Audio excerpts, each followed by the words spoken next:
ولا هم يحزنون. اللهم اجعلنا من عبادك المتقين وحزبك المفلحين وأوليائك الصالحين يا رب العالمين. Louange à Allah subhanahu wa ta'ala, créateur d'une multitude de bonnes choses, tout en interdisant ce qui nuit à l'être humain.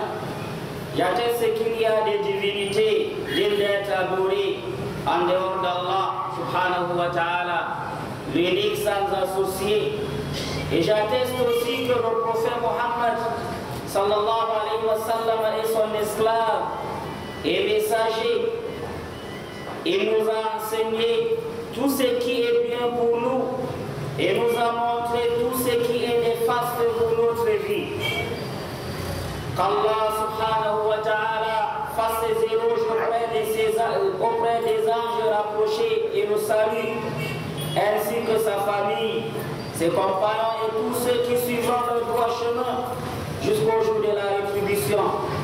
C'est à quoi craignez Allah, serviteur d'Allah, car Allah subhanahu wa ta'ala vous le recommande et vous promet des bienfaits énormes et des récompenses sans pareil. Si vous le craignez, autant qu'il se doit d'être craint, vous y trouverez la réussite de ce bas monde et de l'au-delà. Allah subhanahu wa ta'ala dit: Allah sauve ceux qui le craignent en le menant vers le succès qu'ils méritaient. Le malheur ne les touchera pas ni aucune affliction. Ô vous musulmans, ce bienfait énorme que Allah subhanahu wa ta'ala a gratifié l'homme avec, en lui dotant d'un discernement entre le bien et le mal, d'une faculté de distinguer la vérité et le mensonge, la guidance et la perdition, nous permettant de maîtriser les intérêts de ce bas monde et même de l'au-delà, tout en se protégeant des mauvaises personnes ainsi que les nuisibles. Cette conscience permet à l'homme de rassembler les profits. Elle lui permet de se distinguer des animaux. Allah l'a honoré avec la conscience. C'est avec elle que sa religion et même sa vie mondaine s'améliore. Toutes ses activités sont menées à bon terme grâce à sa conscience. La réussite de l'homme dans sa vie mondaine et future est fonction de la maturité de la conscience, sa sévérité et sa pureté et sa santé. Ô vous croyants, serviteurs d'Allah, notre Créateur nous a fait sortir du ventre de nos mamans, puis petit à petit, il nous a montré tout ce qui peut nous nuire et même ce qui nous est utile, jusqu'à ce que notre conscience a atteint un niveau acceptable de développement, nous permettant de connaître ce qui nous est profitable. Soyez donc reconnaissants, serviteurs d'Allah, pour cette conscience que notre Créateur nous a donnée. C'est une lumière que Allah subhanahu wa ta'ala a inculquée dans le cœur des hommes. À chaque fois que la conscience d'une personne tend vers la maturité, il prend soin d'elle. À chaque fois que l'homme recherche le rapprochement d'Allah, sa conscience tend vers la perfection. Et à chaque fois que la religion de l'homme augmente, sa conscience aussi de même. À chaque fois que sa religion diminue, sa conscience diminue autant que sa religion. Ô vous hommes, les punitions des crimes et des péchés dans ce monde et à l'au-delà est fonction de la gravité de celui-ci sur la communauté. Allah subhanahu wa ta'ala dit: quant à ceux qui refusent de croire et qui détournent les hommes de la voie d'Allah, nous ajouterons un châtiment à leur châtiment parce qu'ils ont agi de façon corrompue. Allah subhanahu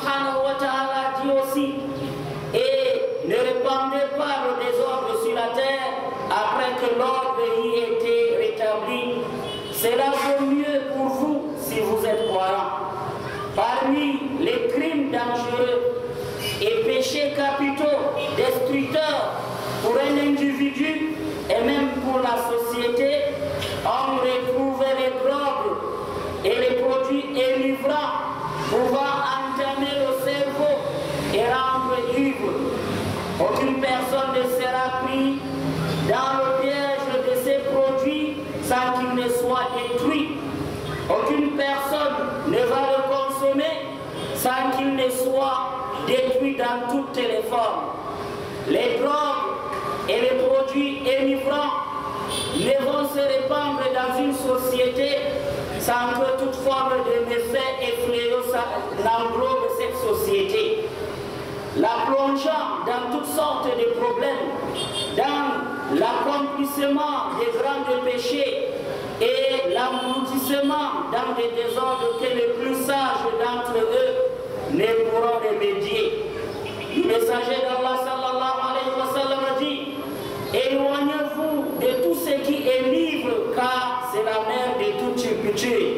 Dans une autre version, c'est elle la clé de toutes les mauvaises choses. Frères dans la foi, les drogues sont plus dangereux que les autres produits et l'interdiction sur elles est plus sévère. Les impacts de nuisance des drogues sont indénombrables. Un pieux prédécesseur disait: les drogues ont 120 types de nuisances. Allah subhanahu wa ta'ala ainsi que son messager sallallahu alayhi wa sallam ont interdit les drogues sous toutes ses formes, qu'elles soient issues des produits agricoles ou pharmaceutiques ou consommables ou injectables ou inspirables. Les nuisances des drogues sur son consommateur sont multiples. Nous pouvons citer: la drogue détruit sa conscience. Or, c'est la conscience qui diffère l'homme des animaux. Et celui qui la perd s'oriente sans cesse vers les crimes et perd sa personnalité, devenant ainsi nuisible dans la société. Et on ne pourra plus jamais espérer le bien en lui. La drogue transforme la nature de l'homme, faisant en sorte qu'il devienne un diable perdant sa vertu. La drogue rend insolent, faisant en sorte que son consommateur préfère ce qui va le nuire au détriment de ce qui est utile pour lui, devenant ainsi le pantin du diable. La drogue détruit l'éducation de base et l'orientation de son consommateur, faisant en sorte qu'il ne puisse avoir ni une vision droite, ni une réflexion utile, ne se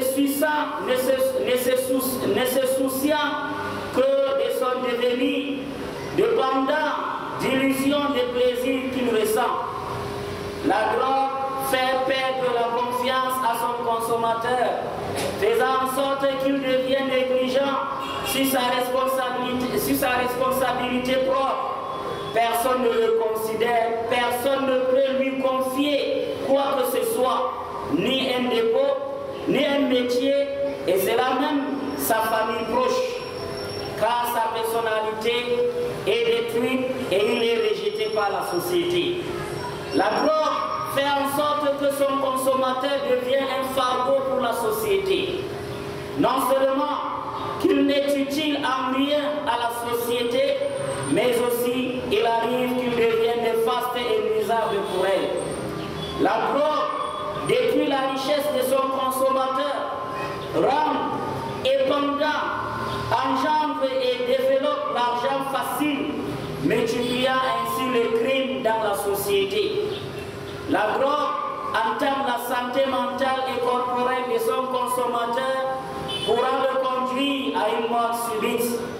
L'homme perd sa nature et son caractère du mal s'il est consommateur de la drogue, faisant en sorte qu'il se livre parfois de pédantisme et la femme à la prostitution et lesbiennité. La drogue fait en sorte que le diable s'empare de son consommateur à tel point que les anges de la miséricorde s'éloignent de lui jusqu'à ce qu'il soit précipité dans l'enfer. La malédiction ne va cesser de se déverser sur le consommateur de la drogue jusqu'à ce qu'il se répand. Le messager d'Allah sallallahu alayhi wa sallam a dit, Allah subhanahu wa ta'ala a maudit tout produit énivrant, a maudit tout produit énivrant, a maudit son consommateur, a maudit son serveur, son producteur, ce avec quoi on a produit, le transporteur, le moyen de transport, le vendeur, l'acheteur. Dans un autre hadith, le prophète sallallahu alayhi wa sallam a dit, celui qui consomme une poignée de produits énivrants, Allah subhanahu wa ta'ala ne va pas accepter ses adorations de 3 jours. Et celui qui consomme un verre, ses prières de 40 jours ne seront pas acceptées. Le consommateur devant à la promesse que Allah subhanahu wa ta'ala lui fera boire le puits des gens de l'enfer. Serviteur d'Allah, la drogue détruit les familles, les jeunes, l'éducation, la quiétude d'une société. L'un des plus méfaits de la drogue est le fait que la drogue empêche l'adoration et l'obéissance d'Allah.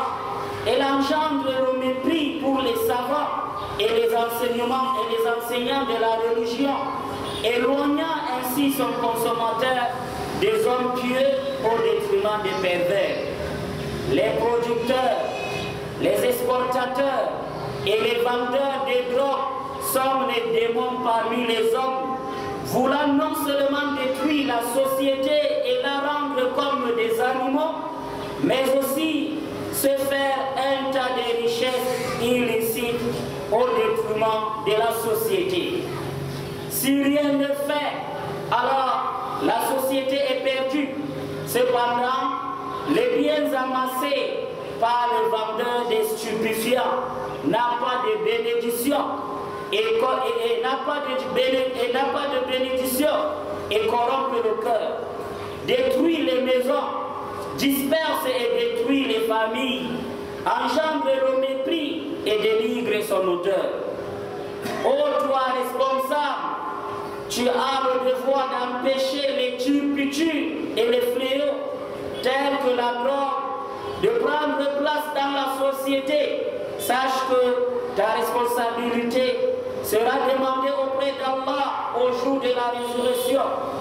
Ô vous parents, ô toi père, ô toi mère, ô toi frère, ô toi tuteur, ô toi enseignant,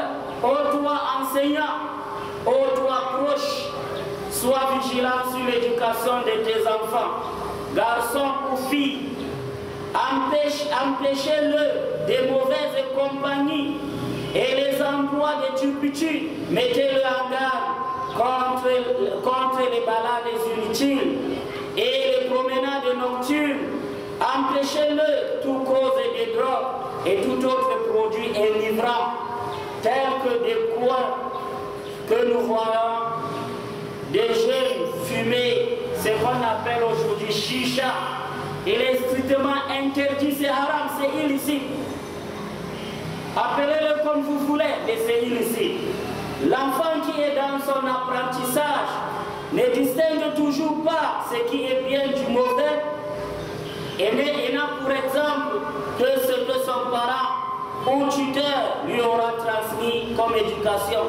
Le messager d'Allah sallallahu alayhi wa sallam a dit, vous tous, vous êtes des bergers et vous serez interrogés sur ce qu'on vous a confié. Ô vous responsables de la société, soyez de ceux qui s'entraident dans le bien et ceux qui combattent le blâmable. Ô toi commerçant, comment peux-tu être tranquille en te détruisant, en détruisant ta société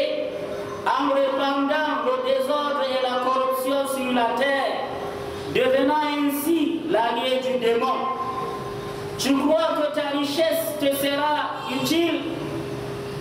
Est-ce que ta vie d'ici-bas te sera profitable? Tout profit obtenu par cette voie illicite te sera-t-il utile? Craigne Allah et répands-toi à lui. Deviens de ceux qui appellent pour le bien et cesse d'être parmi ceux qui militent pour le mal. Ô vous musulmans, craignez les pièges du démon avec lequel il attrape ses suivants pour les enforcer éternellement dans l'enfer. D'après Abu Malik al-Ash'ari, il a entendu le messager d'Allah sallallahu alayhi wa sallam dire: certains hommes parmi ma communauté consommeront les produits enivrants en leur donnant un autre nom. Certains hommes parmi ma communauté consommeront les produits enivrants en leur donnant un autre nom. Dans une autre version, certains dans ma communauté vont permettre la consommation du vin en lui donnant un autre nom. Répandez-vous à Allah, vous tous, peut-être vous réussissez. أقول ما تسمعون وأستغفر الله لي ولكم ولسائر المسلمين فاستغفروه إنه هو الغفور الرحيم.